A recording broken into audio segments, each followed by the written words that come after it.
Kegiatannya apa? 2 tahun ya? Iya, Dulu gemuk. gemuk sampai 77 lama.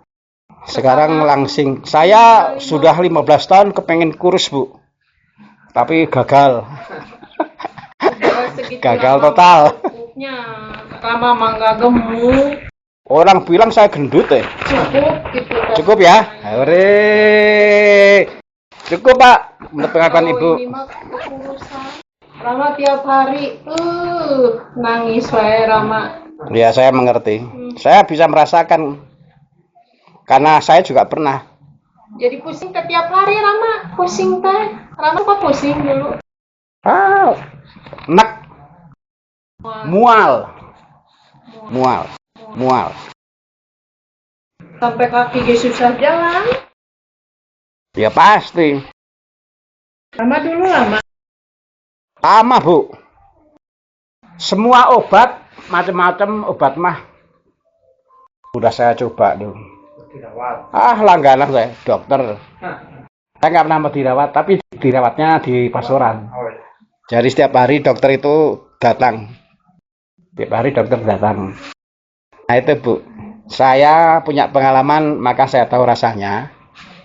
Tapi saya juga punya pengalaman sembuh. Maka saya sharing. Saya dulu kalau kena santan sedikit, muntah. Kalau kena pedas sedikit, muntah. Dan kalau muntah itu nggak berhenti. Sampai habis, sampai pahit. Kalau pahit itu apa? Air empedu itu, sampai itu, Pak. Dari yang sebelumnya itu nggak tahan terhadap santan dan pedas, sekarang kebal ya. Udah kebal. Apa saja bisa. Sehebat apapun kalau sakit tuh lalu nggak bisa apa-apa. Iya, Rama. Nggak bisa kemana-mana. Nggak bisa kemana-mana, Bu. Aja di rumah sambil nangis. Jangankan sakit, Bu. Ngantuk saja, sehebat apapun kalau ngantuk lalu nggak bisa berbuat apa-apa, toh. Apalagi kalau sakit. Saya belum lama mengunjungi umat, namanya saya lupa namanya. Itu juga, aduh Rama, kalau sakit itu lalu nggak bisa apa-apa. Jadi sering pusing. Lalu udah pusing itu seperti mendengar macam-macam, nggak ada suara tapi seperti mendengar macam-macam. Lalu kadang-kadang mencium bau bangkai. Jadi indera itu menjadi terganggu gitu.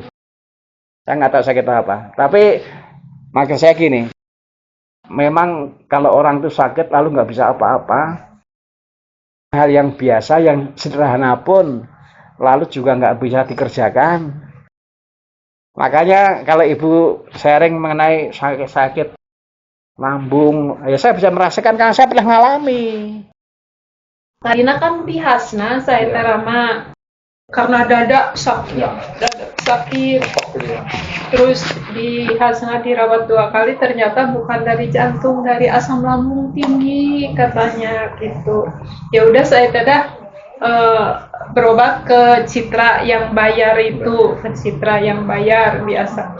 Kata dokter ke ibu, saya kasihan ke ibu kalau bayar terus, mau nggak ke Juanda? Kata dokter gitu. Kalau ke Juanda gimana dok? Pakai BPJS nggak usah bayar. Dokternya pindah ke Juanda. Jadi, memang ini sih yang ada di pikiran kita, yang dirasakan di hati kita, itu juga bisa berpengaruh. Iya, Rama. Bisa berpengaruh. Sekarang yang dirasakan sahabat saya was-was sama panik gitu, terang. Tapi saya tuh merenungkannya tuh gini, Bu. Saya merenungkannya itu adalah ini bedanya antara perusahaan dan agama. Kalau perusahaan itu pengurusnya yang bekerja di situ nggak profesional, lalu ya bisa kemudian menjadi ambruk perusahaan ya. Karena apa? Karena maju mundurnya perusahaan semuanya ditentukan oleh manusia cara bekerjanya. Tapi kalau agama itu meskipun umatnya itu tidak hebat, pengurusnya termasuk pastornya juga nggak hebat, nggak profesional, tapi kok nggak ambruk. Mengapa? Karena di dalam agama yang paling menentukan bukan manusianya, tapi Tuhannya. Karena Tuhannya. Nah, berkaitan dengan tadi ya. Berkaitan dengan tadi ya. Memang inilah kata Yesus ya. Apa yang kamu inginkan supaya saya sembuh? Terjadilah seperti yang kamu imani. Saya terkesan oleh ayat itu, Bu. Jadi ada orang yang sakit, lalu kemudian berkata ke Yesus, Yesus tolonglah aku.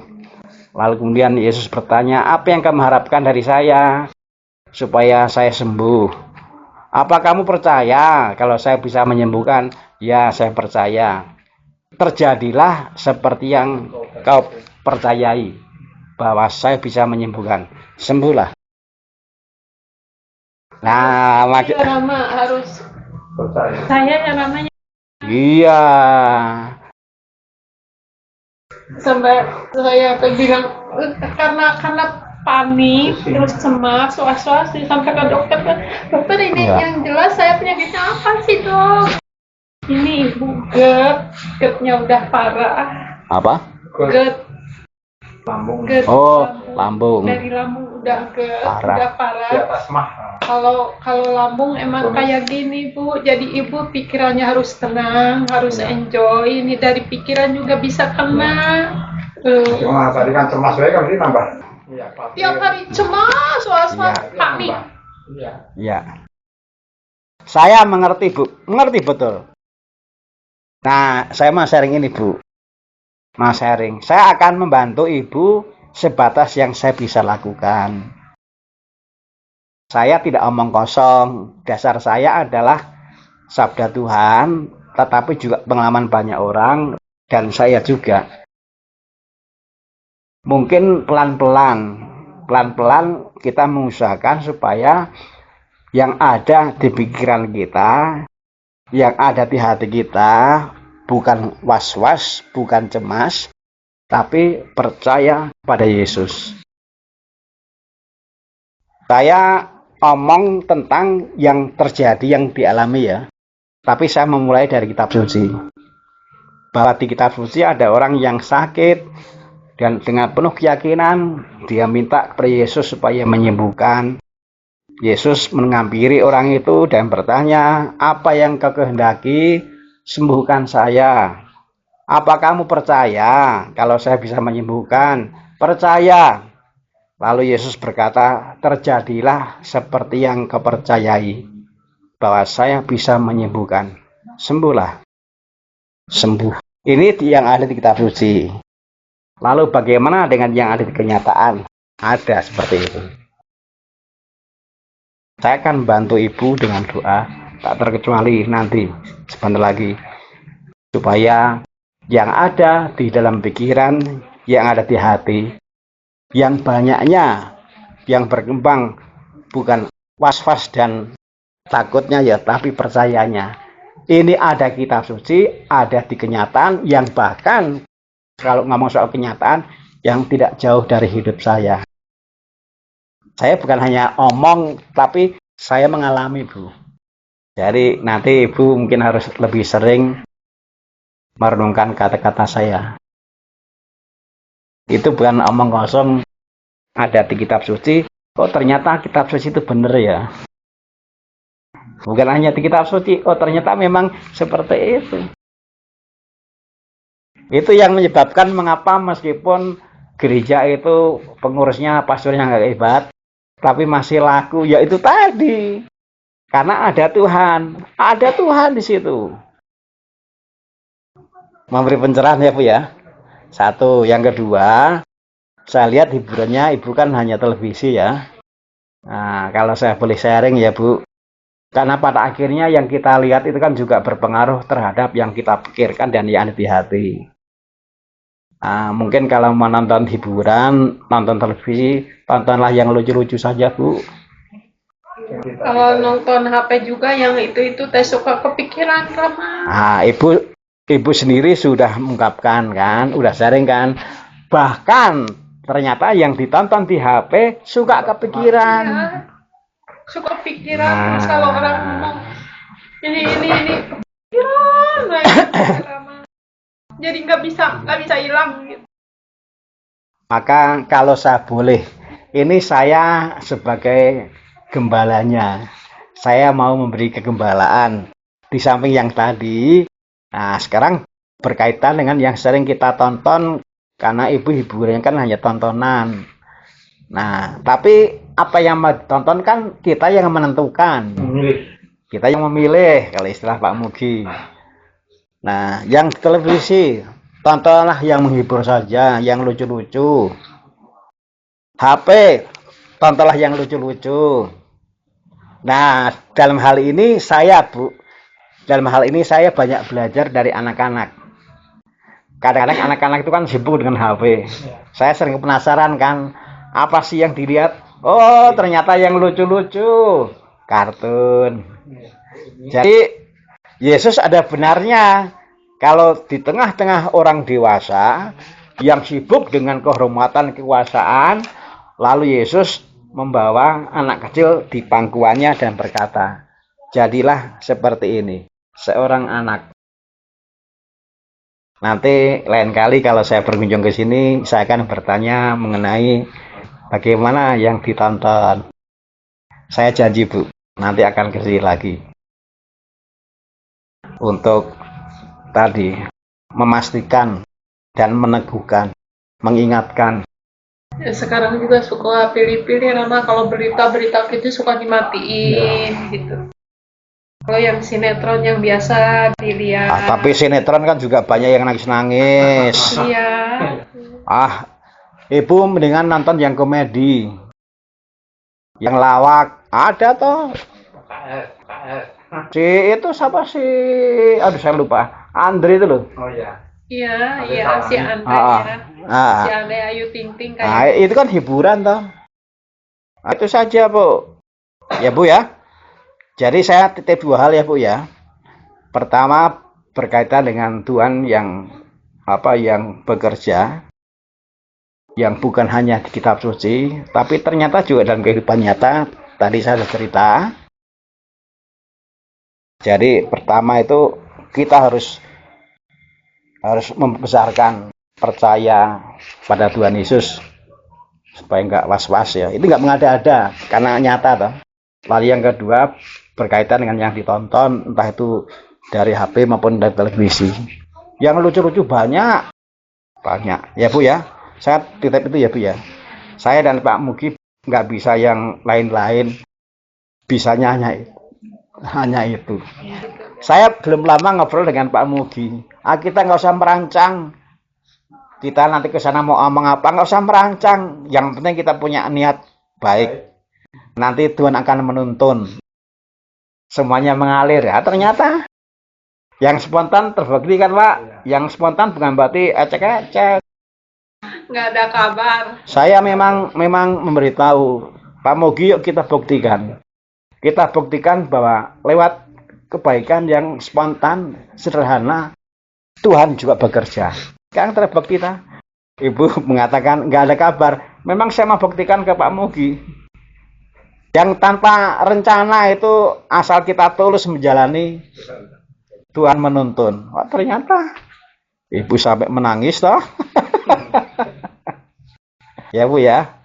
Mudah-mudahan kunjungan saya dan Pak Mugi memberi pencerahan. Iya. Ngerasa plong gitu ya. Ya. Jadi ingat itu ya, Bu ya. Nggak usah was-was.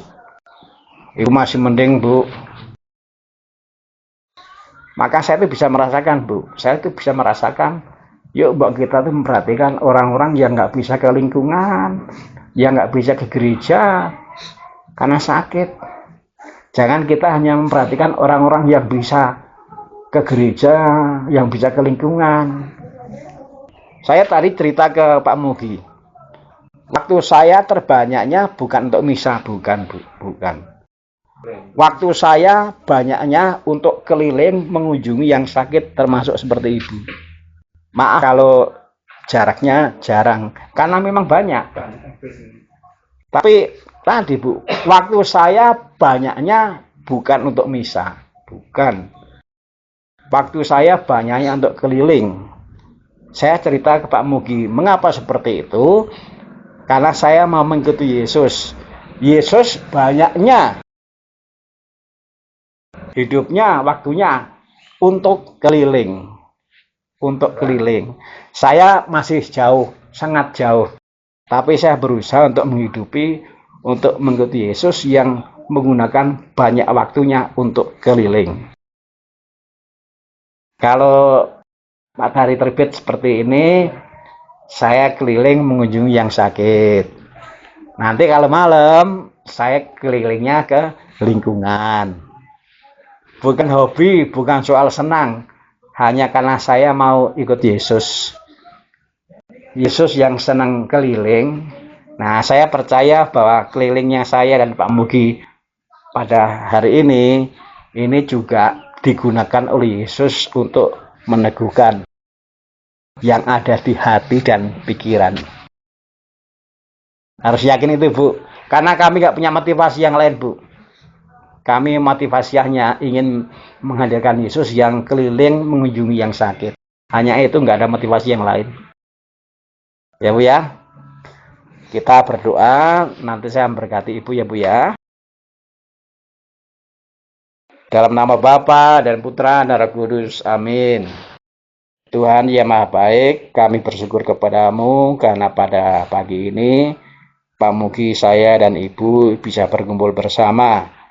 Dan kami sungguh bersyukur karena perbincangan kami ini meskipun gak disiapkan, tapi nyatanya karena kemurahan-Mu ini menjadi kesempatan untuk berbagi peneguhan.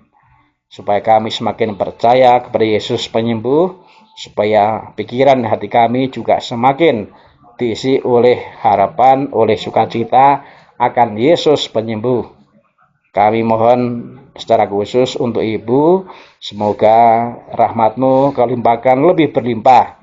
Semoga Bunda Maria yang sangat peduli dengan keadaan keluarga yang kesusahan, juga mohonkan rahmat dari Tuhan Yesus bagi keluarga di sini, khususnya bagi Ibu yang sakit ini.